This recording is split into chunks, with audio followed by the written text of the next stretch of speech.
Assalamualaikum warahmatullahi wabarakatuh. Bagaimana kabarnya teman-teman? Semoga teman-teman selalu diberikan kesehatan oleh Allah Subhanahu wa Ta'ala. Alhamdulillah, bertemu lagi dengan Ustadz Fikri dalam pembelajaran adab. Namun, sebelumnya kita berdoa terlebih dahulu ya. Apakah teman-teman sudah siap untuk berdoa? Baik, kita mulai. Sikap berdoa, tangannya diangkat, kepalanya ditundukkan. Doa sebelum belajar. Bismillahirrahmanirrahim. Rabbi zidni ilma warzuqni fahma. Amin. Baik, selanjutnya kita akan mulai pembelajaran adab. Nah, untuk teman-teman, apakah hari ini kita akan belajar adab apa ya? Nah, untuk hari ini kita akan belajar adab tentang apa ya? Apakah teman-teman tahu? Ya, hari ini kita akan belajar adab di dalam rumah. Ya, mungkin Ustadz Fikri sudah mengetahui ya, di antara teman-teman mungkin ada yang sudah tahu apa saja sih adab-adab di dalam rumah itu. Nah, alangkah lebih baik lagi kita ulang-ulang kembali yuk adab-adab di dalam rumah tersebut. Yang belum tahu juga nanti bisa lebih tahu apa saja sih adab-adab di dalam rumah. Nah, rumah tidak hanya sekedar untuk melindungi diri saja teman-teman dari bahaya panas, dingin, hujan, dan angin, serta menjaga dari hewan buas dan yang lainnya. Tetapi, rumah juga bisa dijadikan sebagai tempat berkumpul dengan keluarga, tempat untuk melakukan segala aktivitas yang diridhoi oleh Allah Subhanahu wa Ta'ala. Apa saja sih yang aktivitas yang diridhoi oleh Allah Subhanahu wa Ta'ala? Nah, seperti memperbanyak membaca Al-Quran di rumah, memperbanyak berzikir mengingat Allah, karena dengan berzikir hati akan menjadi tenang. Ala bizikrillah tatma'innul qulub. Hanya dengan mengingat Allah hati akan menjadi tenang. Nah, jika teman-teman nanti mempunyai masalah, mempunyai apapun itu, silakanlah berzikir. Insya Allah hati kita akan menjadi tenang. Lalu melaksanakan sholat-sholat sunnah. Nah, banyak sholat-sholat sunnah ya. Ada sholat sunnah hajat, rawatib, sholat sunnah tahajud, sholat sunnah duha, dan yang lain-lainnya. Melakukan kegiatan musyawarah bersama keluarga. Nah, ketika teman-teman besok nih, ayahnya atau bundanya, ayahnya berangkat jam berapa, lalu bundanya mau masak apa besok, lalu teman-teman besok ada PR atau tidak. Nah, bisa dimusyawarahkan dengan keluarga dan yang lain-lainnya. Nah, lanjut kita masuk ke adab ketika berada di rumah ya. Nah, yang pertama yaitu adab berada di dalam rumah itu. Yang pertama yaitu mengunci pintu, mematikan lampu ketika tidur, menutup bejana, dan mencegah anak-anak keluar rumah. Hal ini berdasarkan sabda Rasulullah SAW dari hadis Jabir radhiyallahu anhu. Bila malam telah tiba, maka cegahlah anak-anakmu, sebab syaitan-syaitan berkeliaran ketika itu. Bila sesaat dari waktu Isya berlalu, maka biarkanlah mereka. Kuncilah pintu rumahmu, lalu sebutlah nama Allah. Matikanlah lampumu, lalu sebutlah nama Allah. Tutuplah bejanamu, lalu sebutlah nama Allah, sekalipun kamu menghidangkan sesuatu atasnya. Nah, teman-teman, mengunci pintu, mematikan lampu ketika tidur, menutup bejana, dan mencegah anak-anak keluar rumah. Nah, itu sudah ada loh hadisnya, dan hadisnya pun sahih ya. Hadis riwayat Bukhari dan Muslim. Nah, teman-teman, bila saat waktu Isya berlalu, maka biarkanlah mereka kuncilah pintu rumahmu, lalu sebutlah nama Allah dengan Allah, dengan pintu rumahnya ditutup sambil menyebutkan nama Allah, yaitu Bismillah saja. Bismillah. Pintu rumahnya ditutup, lalu matikan lampumu, lalu sebutlah nama Allah. Bismillah. Tutuplah bejanamu. Bismillah. Nah, sekalipun kamu menghidangkan sesuatu di atasnya, misalnya makanan ada di atas bejana nih ya, atau minuman di atas bejana. Nah, tutup. Nah, yang kedua yaitu zikir ketika masuk rumah dan makan. Zikir ketika masuk rumah dan makan. Hal ini berdasarkan hadis Jabir dari Nabi SAW. Beliau bersabda, bila seseorang memasuki rumahnya lalu menyebut nama Allah ketika masuk dan makan, maka berkatalah syaitan, tidak ada tempat tinggal dan makanan malam untukmu. Bila ia masuk tetapi tidak menyebut nama Allah ketika masuk, maka berkatalah syaitan, kamu sudah mendapatkan tempat tinggal. Dan bila ia tidak menyebut nama Allah ketika makan, maka berkatalah setan, kamu sudah mendapatkan tempat tinggal dan makan malam. Nah, ini teman-teman, ini hadis dari Jabir radhiyallahu an dari Nabi Shallallahu Alaihi Wasallam. Nah, ini adalah hadisnya sahih juga, hadis riwayat Muslim. Bila seorang memasuki rumahnya lalu menyebut nama Allah ketika masuk dan makan, maka syaitan berkata, tidak ada tempat tinggal dan makanan malam untukmu. Nah, ketika teman-teman nih ya masuk dengan menyebut nama Allah, Bismillah, masuk ke dalam rumah, Bismillah, dan atau zikir, misalnya Allahu Akbar, Alhamdulillah, Subhanallah, tidak ada tempat tinggal dan makanan malam untuk setan, teman-teman. Bila ia masuk tetapi tidak menyebut nama Allah, bila teman-teman masuk nih tidak menyebutkan nama Allah ketika masuk, maka setan berkata, kamu sudah mendapatkan tempat tinggal. Nah, setan senang punya tempat tinggal di rumah tersebut.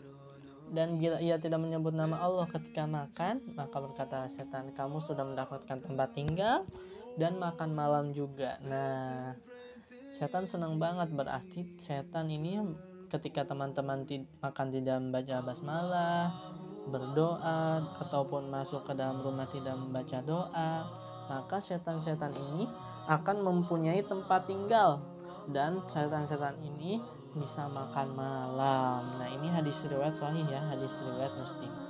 Lanjut, yang ketiga yaitu ketika masuk rumah dimulai dengan bersiwak. Nah, apakah teman-teman tahu siwak? Nah, teman-teman, siwak itu kayu ya. Siwak ini kayu, miswak dari pohon miswak. Jadi teman-teman bisa beli, ada tuh di toko-toko, biasanya di toko-toko yang sudah banyak tentang madunya atau madu yang lainnya. Nah, hal ini juga dilakukan Rasulullah SAW seperti terdapat dalam hadis Aisyah radhiyallahu anha, bahwa bila masuk rumah Nabi SAW memulai dengan bersiwak. Nah, Rasulullah SAW mengajarkan kita sebelum masuk rumah juga untuk bersiwak terlebih dahulu untuk membersihkan gigi. Hadis riwayat Muslim. Nah, ini juga termasuk hadis sahih. Selanjutnya yang keempat yaitu sholat sunnah di rumah. Nah, hal ini juga sebagaimana sabda Rasulullah SAW dari Ibnu Umar radhiyallahu anhu, jadikanlah sebagian dari sholat kamu sholat sunnah di rumahmu dan janganlah menjadikannya sebagai kuburan. Nah, ini juga penting ya teman-teman ya. teman-teman juga harus melaksanakan sholat sunnah di rumah, sholat duha maupun sholat tahajud ataupun sholat witir dan sholat sunnah-sunnah yang lainnya. Jadikanlah sebagian dari sholat kamu, yaitu sholat sunnah, di rumahmu, dan janganlah menjadikannya sebagai kuburan. Janganlah sebagai kuburan, teman-teman. Janganlah rumah kalian ini dijadikan sebagai kuburan karena teman-teman tidak sholat sunnah. Nah, jadi perbanyak sholat sunnah lagi ya.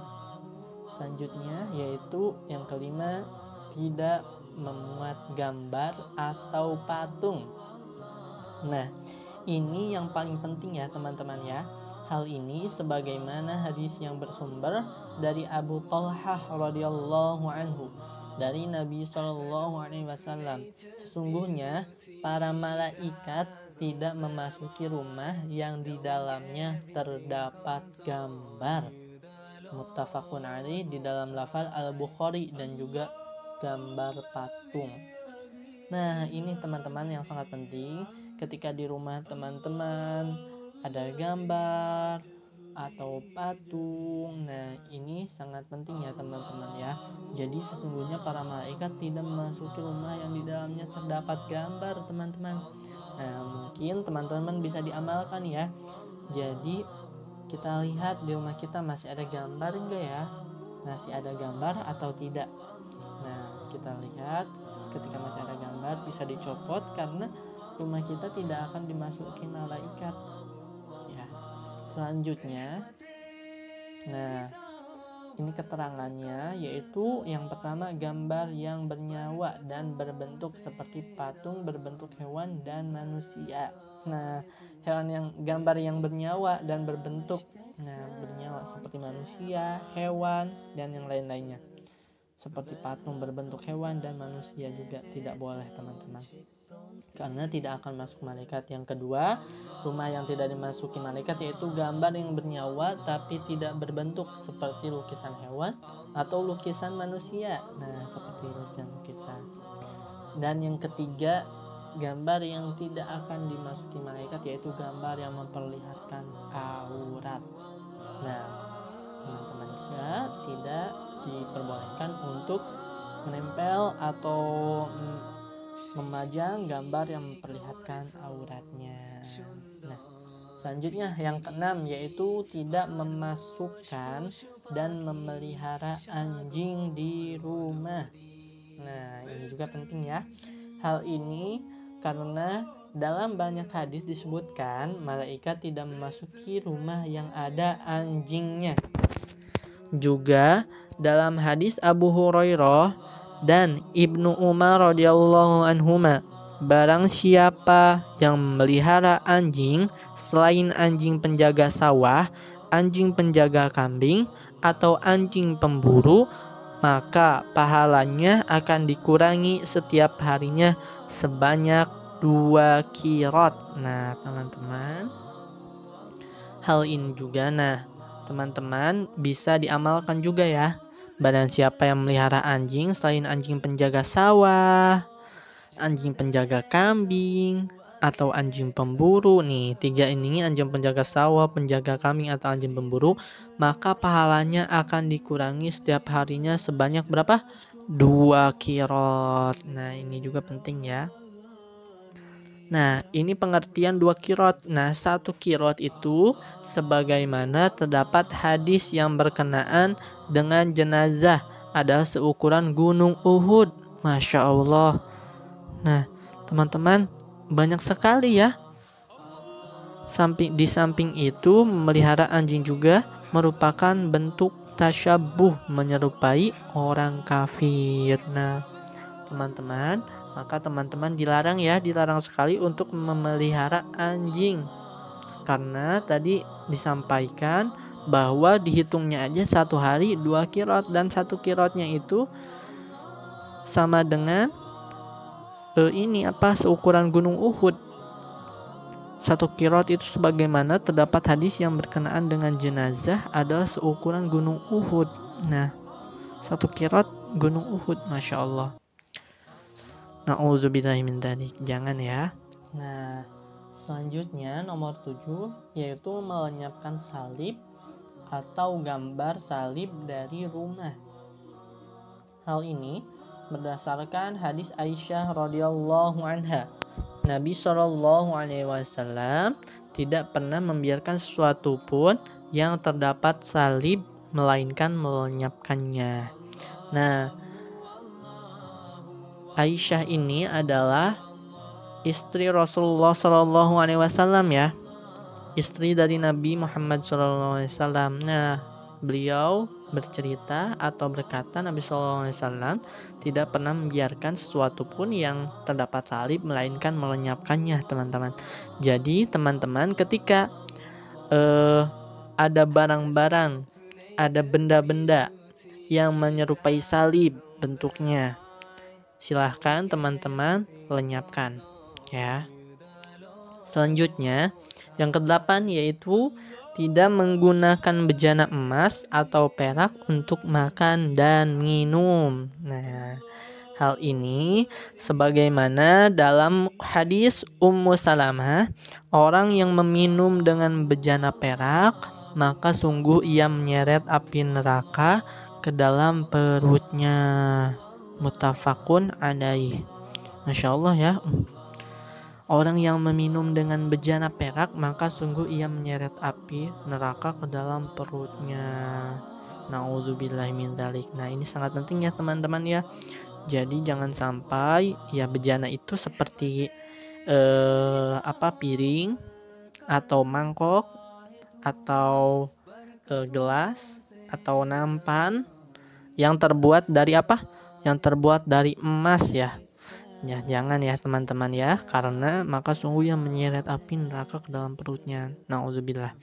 Nah, lanjut, dalam lafal Muslim terdapat tambahan bejana emas dan untuk makan, yakni orang yang makan atau minum dengan bejana emas atau perak. Nah, emas atau perak ya teman-teman ya, jangan sampai. Selanjutnya yang ke-9, minta izin ketika hendak masuk rumah. Nah, ini juga sangat penting teman-teman. Jangan sampai teman-teman masuk tanpa izin ya. Hal ini diantaranya seperti disebutkan dalam hadis Abu Musa radhiyallahu an, dan meminta izin sebanyak 3 kali. Bila diizinkan boleh masuk, bila tidak maka kembalilah. Hadis riwayat Muslim. Nah, ini sangat penting teman-teman.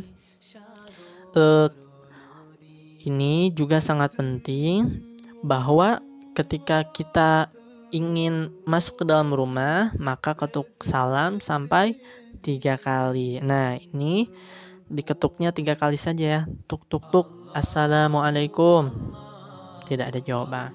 Tok tok tok, assalamualaikum, tidak ada jawaban. Tok tok tok, assalamualaikum, tidak ada jawaban. Maka kembalilah. Lalu yang biasanya 2 kali atau 3 kali. Nah, boleh ketika ada jawaban salah silahkan masuk, baru boleh masuk. Jadi harus izin terlebih dahulu ya ketika mau masuk rumah. Nah, yang ke-10 yaitu tidak boros dalam makan dan minum. Hal ini sebagaimana firman Allah Subhanahu wa taala di dalam Al-Qur'an, makan dan minumlah dan jangan berlebih-lebihan. Sesungguhnya Allah tidak menyukai orang yang berlebih-lebihan. Nah, ini Quran surat Al-A'raf ayat 31. Ini langsung dari Allah Subhanahu wa taala yang berfirman ya. Ini Allah Subhanahu wa taala langsung yang berfirman, makan dan minum jangan berlebih-lebihan. Jadi teman-teman, jika punya makanan atau minuman jangan yang terlalu berlebih-lebihan ya. Jadi makan secukupnya saja, minum secukupnya saja, jangan terlalu berlebih-lebihan. Ya, baik, selanjutnya nomor 11, tidak berlebihan dalam membangun rumah. Nah, ini juga sangat penting untuk kita. Hal ini sebagaimana hadis Abu Hurairah radhiyallahu anhu dari Nabi Shallallahu alaihi wasallam, di antara tanda-tanda datangnya hari kiamat adalah bila para penggembala ternak berlomba-lomba dalam membangun. Nah, ini di antara tanda-tanda datangnya hari kiamat adalah bila para penggembala ternak berlomba-lomba dalam membangun. membangun rumah ya maksudnya ya. Hadis riwayat Al-Bukhari. Nah, ini juga ini hadis yang sangat sahih. Jadi ya tanda-tandanya mungkin sekarang ini sudah banyak ya. Jadi bangunan-bangunan dimewah-mewahkan, bangunan-bangunan ditingkat-tingkatkan setingkat-tingkatnya. Lalu bangunan-bangunan rumah-rumah semegah-megahnya. Nah, ini adalah berlomba-lomba. Itu gedung tinggi, saya pengen lebih tinggi lagi. Nah, ini sudah termasuk tanda-tanda hari kiamat. Sekarang sudah banyak ya teman-teman ya. Lalu nih, Al-Hifz Ibnu Hajar mengatakan terdapat celaan dalam membangun secara mutlak. Dalam hadis Khabbab, seorang laki-laki akan diganjar pahala dalam semua nafkah yang ia keluarkan selain tanah. Nah, seorang laki-laki akan diganjar pahala dalam sebuah nafkah yang ia keluarkan selain tanah. Jadi ya selain tanah semuanya nafkahnya akan diganjar selain tanah, kecuali tanah. Ini hadis riwayat At-Tirmidzi.